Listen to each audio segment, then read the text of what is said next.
साथ गुंजन। बुलेटिन की शुरुआत करेंगे लखनऊ से मिल रही खबर के साथ, जहां फरार आईपीएस मणिलाल पाटीदार ने किया है सरेंडर। लखनऊ की कोर्ट में सरेंडर किया। ये बड़ी जानकारी आपको दे दे। क्रशर कारोबारी की मौत के मामले में फरार चल रहा था। महोबा में एसपी रहते हुए वसूली का आरोप लग रहा है। पाटीदार के खिलाफ कई मुकदमे भी दर्ज हैं। पाटीदार के खिलाफ मनी लॉन्ड्रिंग का केस भी दर्ज है।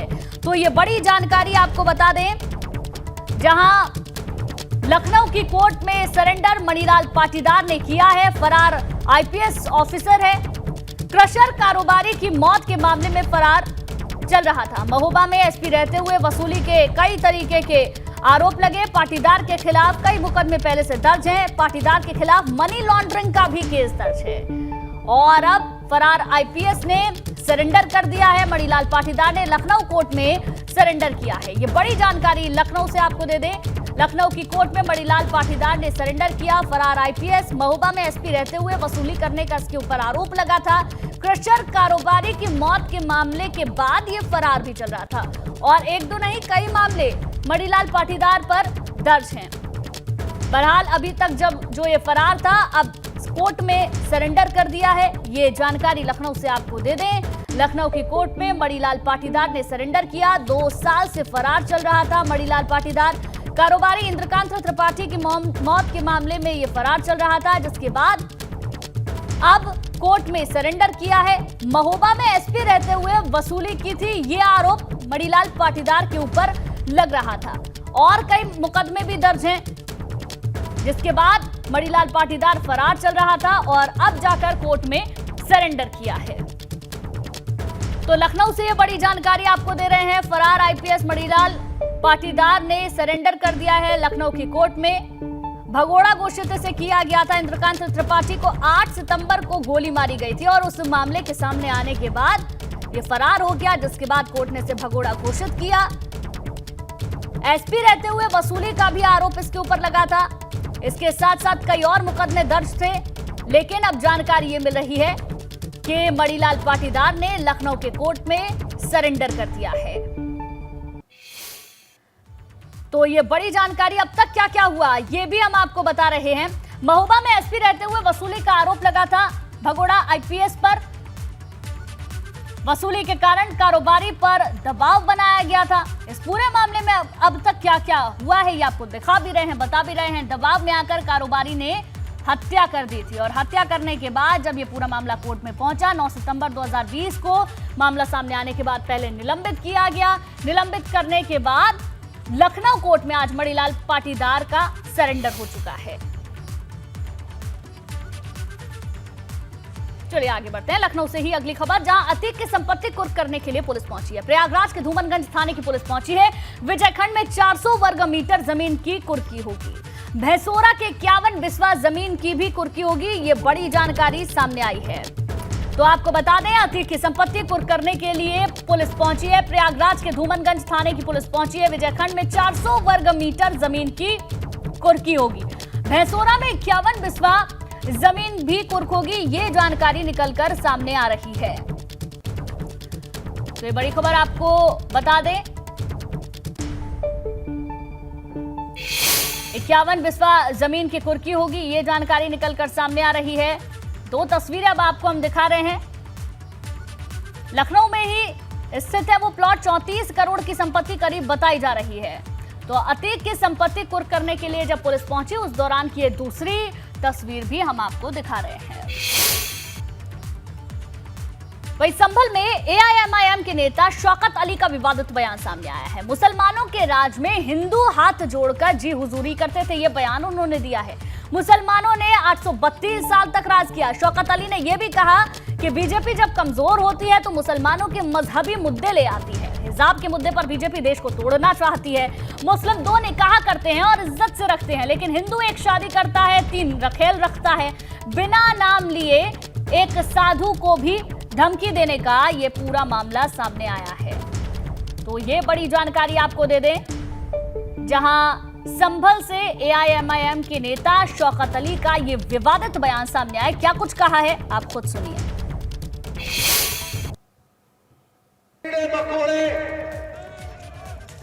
832 साल हमने हुक्मरानी की है और तुम हमारे बादशाह के सामने अपने हाथ को पीछे बांध करके जी हुजूर करते थे। हमने तुम्हारी बहन को मलके हिंदुस्तान बनाया था। जोधाबाई कौन थी? हमने तो कभी भेदभाव नहीं किया ना। बीजेपी कमजोर होती है जो मुसलमानों के एक नए मुद्दे को लेकर के आ जाती। कभी ये लोग कहते हैं तुम्हारे बच्चे ज्यादा हो, कभी ये लोग कहते हैं दो दो तीन तीन शादियां। यकीनन हम दो शादी करते हैं तो दोनों बीवी को समाज में इज्जत देते हैं। तुम एक शादी करते हो, तीन रखते हो, किसी को नहीं बताते हो कि वो साधु जी कौन था उसको मैं नहीं जानता। ठीक है, मैं 2 कदम बढ़ के बोल रहा हूँ जी। आप क्या समझ रहे हो कि हम जो बोल देते हैं उसको माफी मांगे वापस लेंगे? हम उससे कह रहे हैं ना, तुम काट काट के फेंकने की बात करो, हमको गाजर मूली समझाए क्या? तुम्हारी बदन में खून दौड़ रहा है, हमारे में पानी दौड़ रहा है क्या? हाँ, तुम अगर कानून को नहीं मानोगे तो हम तुमको कानूनी तरीके से सिखाना जानते हैं। हाँ, ये मैंने बोला था और फिर बोल रहा हूँ। आगे बढ़ते हैं। उत्तर प्रदेश में 6,502 चिन्हित मदरसों में से 5,200 का सर्वे पूरा हो चुका है। रिपोर्ट में पाया गया कि मुरादाबाद में 585 गैर मान्यता प्राप्त मदरसे मिले हैं, जिनकी संख्या प्रदेश में सबसे ज्यादा है।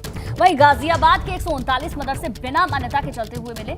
इनमें से 76 मदरसे लोनी तहसील के हैं। वहीं मोदीनगर तहसील के 5 और गाजियाबाद सदर तहसील के 58 मदरसे बिना मान्यता चलते हुए पाए गए हैं। इसके अलावा गोरखपुर में कुल 243 मान्यता प्राप्त मदरसों में से 10 अनुदानित और 142 बिना मान्यता के चलते हुए मिले हैं। इसकी रिपोर्ट शासन को भेज दी गई है। इतना ही नहीं, कानपुर नगर में 86 और गैर मान्यता प्राप्त मदरसे हैं। इनमें से 66 मदरसों का सर्वे का काम पूरा भी हो चुका है और 12 की सोसाइटी रजिस्टर्ड नहीं मिली है। इसके अलावा अयोध्या में 143 में से करीब 55 मदरसे बिना मान्यता के चल रहे हैं। इनमें रुदौली में 21, मिल्कीपुर में 10, सदर तहसील में 9 और बीकापुर में 6 बिना मान्यता के मदरसे मिले हैं। प्रयागराज में 269 मदरसों में से 78 मदरसे ऐसे हैं जो मान्यता प्राप्त नहीं है। वहीं प्रयागराज में भी 78 मदरसों में लगभग 15,000 की संख्या में छात्र पढ़ाई कर रहे हैं। बड़ी खबर यह भी है कि जांच में बिना मान्यता के चल रहे मदरसों में करोड़ों की फंडिंग की बात तक सामने आई है। इसके अलावा प्रदेश के और भी जिलों से सर्वे रिपोर्ट आई है, जिसमें बताया गया है कि बाराबंकी में 320 मदरसे मान्यता प्राप्त हैं, लेकिन 102 मदरसे बिना मान्यता के ही चल रहे हैं। आगे बढ़ते अवैध मदरसे पर डिप्टी सीएम ब्रजेश पाठक का भी बयान सामने आया है। बिना मान्यता प्राप्त मदरसों की अब जांच होगी। गैर कानूनी मदरसों की पहचान की जा रही है, उनकी पहचान कर एक्शन लिया जाएगा। जरूरत पड़ी तो बुलडोजर चलाने की कार्रवाई भी होगी। ये बात भी डिप्टी सीएम ने साफ कर दी है। बुलडोजर की कार्रवाई लगातार प्रदेश में देखने को मिल रही है। मदरसों का सर्वे कराया गया और कई मदरसे ऐसे पाए गए हैं जहां पर मान्यता प्राप्त नहीं है। कुछ मदरसे ऐसे हैं जिन्होंने मान्यता नहीं ली है। अब उन मदरसों की जांच की जाएगी, जांच करके एक्शन लिया जाएगा, पहचान की जाएगी और अगर जरूरत पड़ेगी तो बुलडोजर की कार्रवाई भी की जाएगी। ये तमाम बातें डिप्टी सीएम ब्रजेश पाठक की ओर से कही गई। देश भर में 900 से ज्यादा जो मदरसे नॉन एस्टेट उनमें उनकी फंडिंग को लेकर के क्या जांच हो रही है? देखिए, जो मदरसे असंवैधानिक गैर कानूनी ढंग से चल रहे थे उनको चिन्हित किया जाएगा और गैर कानूनी गतिविधियां यदि संचालित हो रही तो कड़ी कार्रवाई की जाएगी। बुलंदशहर के खुर्जा नगर से खबर, जहां 70 साल के व्यापारी का अपहरण कर लिया गया। कार सवार बदमाशों ने व्यापारी का अपहरण किया है। हार्डवेयर और टाइल्स के व्यापारी राजकुमार सुबह टहलने के लिए निकले थे। प्रत्यक्षदर्शियों ने बताया कि बदमाशों ने स्कूटी से उतारकर कार में उन्हें ले गए। पुलिस ने शिकायत दर्ज कर व्यापारी की तलाश शुरू कर दी है। पुलिस टीम ने मौके का मुआयना भी किया और टीम बनाकर जांच में जुटी है। तो ये बड़ी जानकारी आपको दे रहे हैं, जहां हार्डवेयर और टाइल्स के व्यापारी राजकुमार सुबह टहलने के लिए निकले थे। इसी दौरान उनका अपहरण कर लिया गया।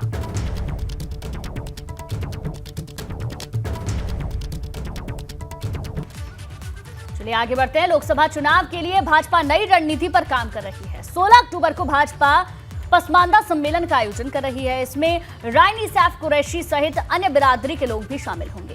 इस अल्पसंख्यक प्रकोष्ठ भाजपा के बासत अली से एबीपी गंगा ने खास बातचीत की, सुनिए जरा।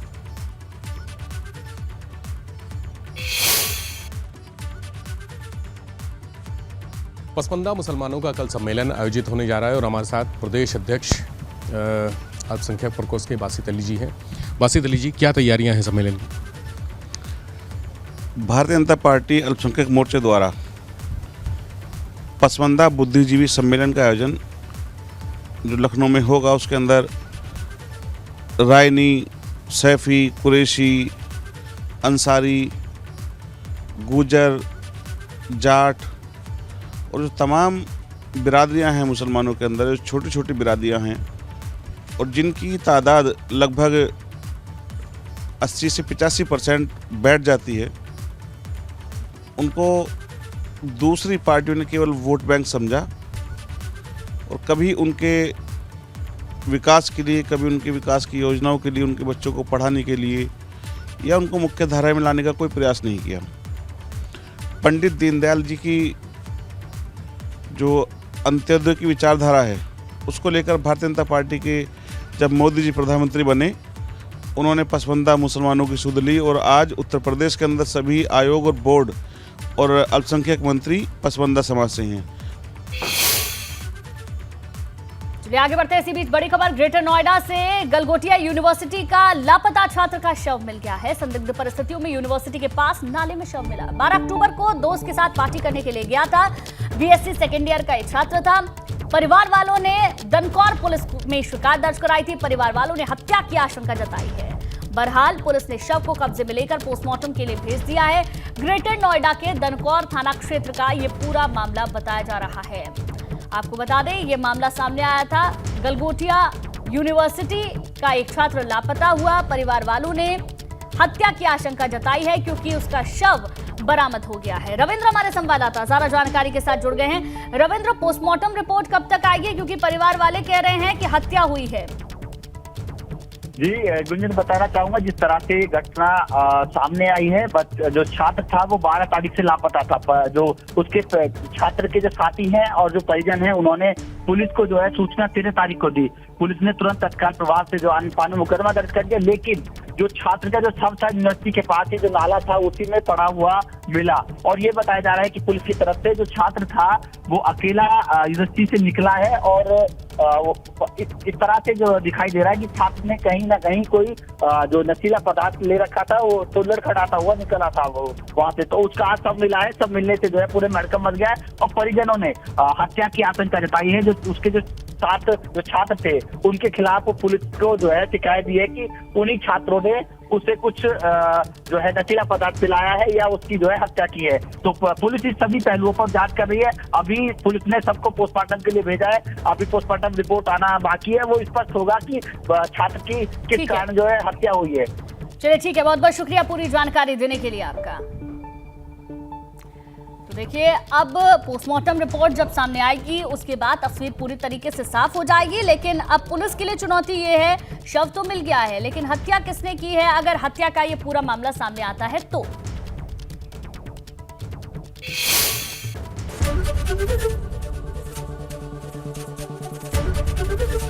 एबीपी गंगा, खबर आपकी, जुबान आपकी।